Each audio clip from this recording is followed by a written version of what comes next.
దేవుళ్లను రాజకీయాల్లోకి లాగడం దారుణమని, అధికారంలో ఉన్నప్పుడు అధికారం లేనప్పుడు కూడా వైసీపీ తీరు ఏమాత్రం మారలేదని, అదే తంతు కొనసాగుతోందని, ప్రజలు బుద్ధి చెప్పినా మార్పు రాలేదని రాజమహేంద్రవరం సిటీ ఎమ్మెల్యే ఆదిరెడ్డి శ్రీనివాస్ విమర్శించారు. స్థానిక జేఎన్ రోడ్లో వి కన్వెన్షన్ హాల్లో ముఖ్యమంత్రి సహాయ నిధి చెక్కుల పంపిణీ కార్యక్రమంలో ఆయన పాల్గొన్నారు. ఈ సందర్భంగా మీడియాతో ఎమ్మెల్యే వాసు మాట్లాడుతూ, డిక్లరేషన్ ఇచ్చి దర్శనానికి వెళ్లాలని నిబంధన ఉన్నప్పటికీ వైసీపీ వాళ్లు పాటించకపోవడం గతంలో చూశామని గుర్తు చేశారు. పెద్దల సభగా పిలిచే శాసన మండలిలో చెప్పులు వేసుకుని దేవుని చిత్రపటాలు తీసుకెళ్లి వైసీపీ వాళ్లు చేసిన చేష్టలు చూసి ఆంధ్రప్రదేశ్ ప్రజలే కాదు యావత్ వెంకటేశ్వర స్వామి భక్తులు అందరూ ఆశ్చర్యపోతున్నారన్నారు. జగన్మోహన్ రెడ్డి మెప్పు కోసం వైసీపీ సభ్యులు ఈ విధంగా ప్రవర్తించడాన్ని ప్రజలెవరూ హర్షించబోరని గ్రహించాలన్నారు. ఈ సందర్భంగా 36 మందికి 21,44,748 రూపాయల విలువైన సీఎంఆర్ఎఫ్ చెక్కులను, అలాగే 4 ఎల్ఓసీలను ఎమ్మెల్యే వాసు అందజేశారు. కూటమి నాయకులు పాల్గొన్నారు.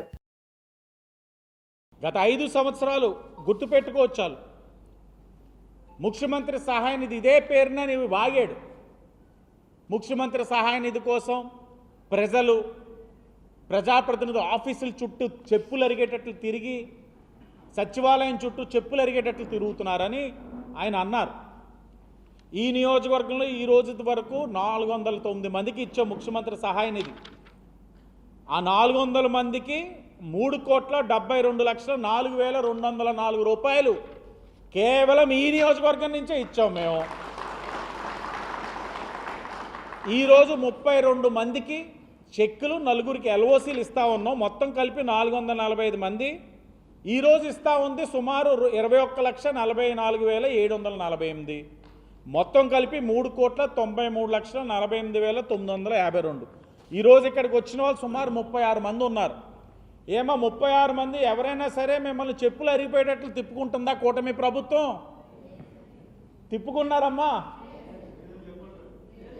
కానీ ఈ రోజున మీకు చేసే మేలును కూడా రాజకీయంగా వైసీపీ వాళ్ళు వాడుకుంటున్నారు అని అంటే వారి యొక్క మానసిక స్థితి ఏ విధంగా ఉంది వైసీపీ వాళ్ళన్నది మీరు గమనించాలన్నది చెప్తా ఉన్నాం.